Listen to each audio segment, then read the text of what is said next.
السلام علیکم دوستو، دونوں سجدوں کے درمیان کیا پڑھنا چاہیے جس سے انسان کی مغفرت کر دی جاتی ہے اور اس کے لیے رزق کے دروازے کھولے جاتے ہیں؟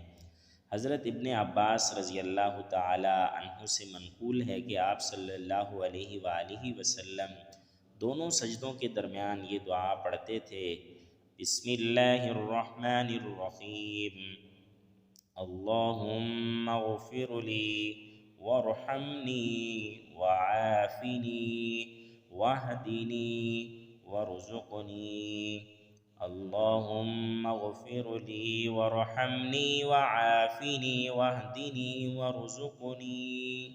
اے اللہ میری مغفرت فرما، مجھ پر رحم فرما، مجھے ہدایت عطا فرما، عافیت بخش اور مجھے رزق عطا فرما۔ حضرت حذیفہ رضی اللہ تعالی عنہ سے مروی ہے کہ آپ صلی اللہ علیہ وآلہ وسلم دونوں سجدوں کے درمیان رب غفر لی فرماتے۔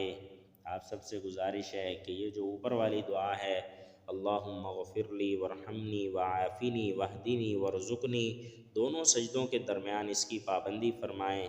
آپ صلی اللہ علیہ وآلہ وسلم کی سنت بھی پوری ہوگی اور اللہ تعالی ہمارے لیے رزق کے دروازے بھی کھولیں گے۔ اللہ تعالی ہمیں اس پر عمل کی توفیق عطا فرمائے۔